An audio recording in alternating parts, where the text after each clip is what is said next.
Hello, my friends. Welcome back to Chainsaw Hands, where today I'm going to gush over my favorite mechanic to happen to 40k since 8th edition. And I just have to say, World Eaters are just so much fun to play. There's just something really thrilling about like flying into combat with a bunch of dudes, turning off your brain, and now that you have some like fun flavor, I dare say it, you have some overpowered things that you can do. One of which I am dedicating this entire video to, because we need to talk about Endless Pursuit of Violence, Land Raiders, and 8-Bound. So yeah, slash that like and subscribe button, rip and tear the bell, leave some comments, watch other videos. If you like bad video game Let's Plays, that'll get better eventually, check out the other channel, it's linked down below. Chilling is done. Like I said, this video is going to be solely dedicated to this combo of using the Endless Pursuit of Violence. It's just hilarious, so we'll talk about when it works and when it doesn't work. But before we take a look at all of it, let's take a look at the army rule and then the detachment rule. So you got the Blessings of Khorne here. The way it works is that you roll 8 dice, and you can do a bunch of different things. And depending on how you roll, you get to choose a different variety of these different abilities. The first one, Unbridled Bloodlust. That allows you to reroll your charge rolls. Rage Fueled Invigoration gives you +3 to your consolidates in your pylons. You get to do it up to 6 inches. That's nuts. Total Carnage, and so, alright, so double 1s for Unbridled Bloodlust. God, I'm gonna get tongue-tied here. Double 2s for Rage Fueled Invigoration. Double 3s for Total Carnage. Then you have Martial Excellence. No, I don't even care about Total Carnage. It's Fights on Death 4-up. Martial Excellence, though. This is going to be Sustained 1 on double 4s or triple 1s. Warblades is going to be Lethals, double 5s or triple 2-ups. And then Decapitating Strikes for Dev Wounds against infantry only. That's going to be double 6s or triple 3-ups. So that's your army rule, right? Okay, we got it. So generally speaking, it's going to be like sustained hits, reroll charges. If you're playing this detachment, though, it's not going to be that.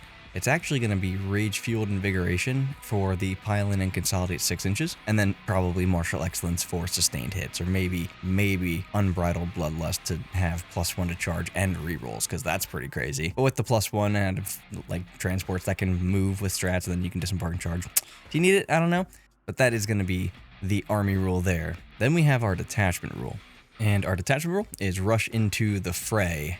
Each time a World Eater's unit from your army disembarks from a transport until the end of the turn, add 1 to charge rolls, and they gain the lance on their melee weapons. So now you have +1 to charge, +1 to wound. Yeah, things are starting to get really interesting for me personally already, because then I can get, so I have +1 to hit, or +1 to charge, +1 to wound. I can maybe reroll charges, maybe get sustained hits, maybe get lethal hits, maybe have a pylon and consolidate 6 inches. Okay, but then like, we have this really fucking dumb strat. It's called Endless Pursuit of Violence, and this is what the strat actually does. So it's 1 CP, it's at the end of the fight phase, it's 1 World Eater's infantry unit from your army and a transport that they're able to embark within. That World Eater's unit, if it's wholly within 6 inches of that transport, just embarks. Doesn't matter if it's in engagement range, it just fucking happens. When I first read this, I was like, bro, what? You can just use this on 8-Bound, but I think there's also an argument to be made here for Karn and a unit of Berserkers. Dude, Karn is a monster in this detachment. He has 8 attacks at 7-2-3 with reroll 1s, sustained hits probably, and lance. Bro, it's like 9 or 10 hits that wound on 4s against everything in the game. 4s or better, that are flat 3 damage, and then he can just hop back inside of his transport. Like, the fuck? So yeah, dude, that's what this strat allows you to do. It gets better though, because you do this completely malignant nonsense, and then someone shoots at your transport, and then you just use Unrelenting Advance and move it 6 inches so that nothing else can see it. So yeah, the first unit in the combo here is going to be the Land Raider. Oh look, it's exactly like every other Land Raider, except it has rapid fire on its las cannons, and on its heavy bolters, and probably other guns on it, but I don't care about those. Now, it does hit on 4s, but if you were to take 4 dice and take 66% of those 4 dice, it's actually less than if you take half of 8. So it actually gets more shots than a regular Land Raider. And because it's a Land Raider, it moves, and then guys can get out and charge. So next, we have a unit of 8-Bound, a full unit of 8-Bound.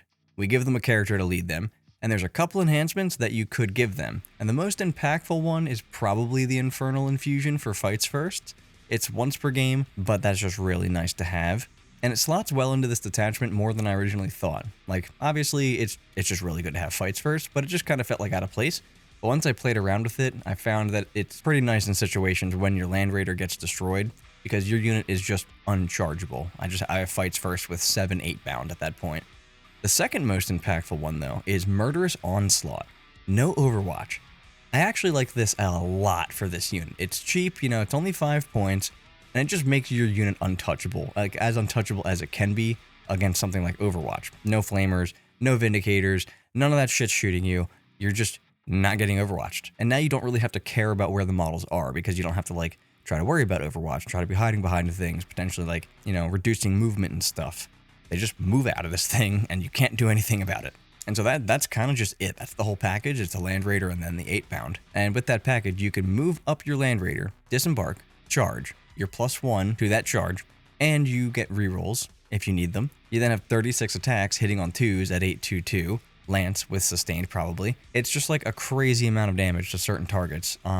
So most likely that target is going to just be destroyed, and then you just use Endless Pursuit of Violence to get back inside the Land Raider. Your opponent then goes, they shoot one thing at that Land Raider, and that Land Raider uses Relenting Advance and just moves 6 inches behind cover. And not only does that make your charge 6 inches further away, you're no longer within line of sight with like any other unit. But there are some tricks that you've got to keep in mind with this, like you got to position in a way where you can consolidate backwards or towards an objective or something. So you can kind of think of it as being like within 9 inches of the Land Raider. You should probably destroy your target, and then you can move back towards the objective and then hop back inside the transport. Now, if you roll like a crazy high charge roll, that is another thing that can kind of mess this up, because if you roll like a 12 on your charge roll, you have to get in base-to-base contact if possible. So if your opponent's unit has like, I don't know, like one, if they're like conga line that unit, but you can get to like guys that are further away, it might end up pulling the unit out further than you expected it to. But this is where having rage-fueled invigoration comes in, because I don't know if you guys knew this, but having a 6-inch pylon and consolidate across your entire army is absolutely outrageous. And if you do turn this on, you can now stay within 12 inches of the Land Raider and be able to use the stratagem. So the stratagem is not automatic, and there are a few other ways you can play around it or kind of like catch a unit out of the Land Raider. Basically, like, you have to make sure the thing you expect to get charged is positioned in a way where the 8 pound will not be able to charge them and then get back within 6 inches. So, charge them with something else instead in that case, if your opponent positions things that way, because then you can't get back inside your Land Raider with your 8 pound. You're like, you just don't do it at that point. So you just charge that unit that they put out there with something else, or shoot it now because you have guns in this army. But the other way that you can deal with it is also heroically intervening. It's probably one of the best ways to deal with it, I would think, especially if the unit that you're doing it with is pretty durable. Like, if you had something like a vehicle of some kind, something that's kind of durable, like a Vindicator or like a Lehman Russ, they need to get like 12 wounds on a Vindicator to destroy it, because it has 11 wounds on average. I need to fail 6, so like you got to get 12 on me, which they wound on 4s, so they needed to get 24 hits on the thing. So like, it basically just means that the entire unit has to dedicate its attacks to a completely different thing. And, what you charge might be a combat unit, and you might not even want to swing into the Vindicator at that point. If you take Exalted 8 pound, it's a little bit different because they do specialize against tanks. But dude, maybe you just do that because they are AP3. They would only hit on 3s, but that might end up actually doing more against like more targets. I'll have to theory hammer on that and get back to you guys. So like, there are some easy ways around it though. But as the game progresses, it's not realistic or practical to keep your army back. You're going to have to go up towards the middle and towards your expansion objective, which you're already probably doing. Your expansion objective might be safe, but the middle is like definitely not safe, because I can just trapdoor spider out onto it and then maybe go 12 inches with Rage Fueled Invigoration up. And aggressive armies tend to do better on primary, right? Because even if they, are charging you, they end up on the objective in your turn, and you don't. Like, you don't control it anymore. So you get less points than they do, even if they get blown off the table. So you really have no choice but to get primary points or to try to deny my primary points somehow. So either one of those things is going to require you to move towards the middle, or to have like line of sight to things that I've put on the middle. So as the game goes on, it becomes less and less practical to play conservatively. And so at some point, you're going to get caught by this. Even if it's just with Karn and some Berserkers. Like, if you zoom a Rhino up that has Karn with Berserkers inside, and you go right up beside that unit that you want to destroy, and use full throttle assault, then they can hop out, you can charge them, they can then hop back inside, and then you still have to destroy that Rhino. And if you don't one-shot that Rhino, you can use Fury Unleashed, so they just like, oops, get out and get into combat again. Or you can just use Relenting Advance on the Rhino and just hide it. So like, I don't even know. You shoot something at this Rhino and get it down to like 2 wounds, right? and then the Berserkers disembark, make a surge move, and just end up in combat with you. Hilarious. So you're going to get caught by this in some capacity. Turn 3 and onward, your opponent has to move up. They just do. You probably have been, as the person playing World Eaters here, and so you've been taking away primary points. So if that Land Raider package is still there by that turn, it's probably over, dude. It's pretty hard to win the game when a full unit of 8-bound and a character hit you 3 times in a row and you do 0 damage to it, you know? So 630 to 670 points, just depending on the enhancements and the type of 8-bound. It's probably the 650 build, though. You know, I gotta do the math, but I have a feeling Exalted 8-bound would probably be better against most targets. They definitely wouldn't be as good against infantry and stuff, but they would be good enough, and they would be better against vehicles, much better against vehicles. And the Slaughterbound can still take the enhancements so that they can't be overwatched, or so that they can fight first, but that would be more expensive than 650. So I think the 650 build is probably what I'm going to play with. So Land Raider, full unit of 8-bound, Exalted 8-bound, and character with the enhancement. 650. But bro, like, if you don't have the units that can one-shot a Land Raider, you're going to deal with the wrath of a full and undamaged 8-bound unit for 2 to 3 turns in a row if you play this right. Or, as I said before, you could do this as a much cheaper package with Karn and his unit. Or just fucking Karn himself. You're going to want that unit with him, though, for those 20 extra wounds and that reroll 1s to hit and wound, and then obviously the surge move and all that. So you'd be looking at 505 points if you took a Land Raider with him, but only 350 if you just take a Rhino and the 10 Berserkers and Karn. But if you are taking the Land Raider, you could save at least 125 points, but in my case, it'd be 145, because I would go with the more expensive build, I think. And Karn just swings so goddamn hard, dude. It's hard to ignore him in this detachment. Like, with the unit to proc reroll 1s to hit and wound, he literally averages like 10 hits. So if he fights a Terminator unit, he wounds them on 2s because he has Lance. And then he just has rerolls. So he has rerolls to hit and wound effectively on 2s. So it's going to be 10 hits probably, because that's just what you should get if you have sustained with reroll 1s to hit. And then you're going to get 10 wounds because you wound on 2s with rerolls. That alone could destroy 5 Terminators if they do not use Armor of Contempt. Like, that's fucking nuts, dude. He's 85 points. You would have to use Armor of Contempt against his unit, and they still destroy half that unit. Like, he only destroys 3, and then his unit probably destroys another 2, so he still wipes like half of a 10-man, but like, you would have to use Armor of Contempt against him. But then he gets back up, so that's funny. But yeah, the 8-bound, right? So they're going to destroy like 4 to 6 Terminators. That just depends on whether or not they use Armor of Contempt. That's the regular 8-bound. That AP2 against Armor of Contempt, you know, kind of sucks. You know, plus you got 2 need to go through to kill a Terminator. So if we wanted to use Exalted 8-bound, let's see. 24 attacks. So it'd be 16, it'd be 20. So it's like 17 wounds, so like 4 die to Exalted. So you're on the lower end there, but they can't use Armor of Contempt against you because you're AP3. Against a tank, they're doing, it'd be about like 14, right? 24 plus sustain, 20. Yeah, it's like 14 wounds at AP3 to a tank. So a Land Raider would take like 14 wounds. It's not dead, unfortunately, but the Slaughterbound might be able to destroy it at that point because he does have 6 attacks that would also have sustained with +1 to wound. So, but either way, either unit is an option, or if you're just doing Karn and the Berserkers, that's also an option, but either unit of 8-bound. And the 8-bound either can't be overwatched, or they have fights first when you finally do crack this phantasming Land Raider. And that's pretty much the entire combo, but like, holy shit, dude. It's so crazy. Like, I've used it. I love it. It shouldn't exist, but I love that it does. And frankly, unless you have a unit that can deal with a Land Raider in the shooting phase in 1 activation, you can just expect this to happen like 2 to 3 times a game.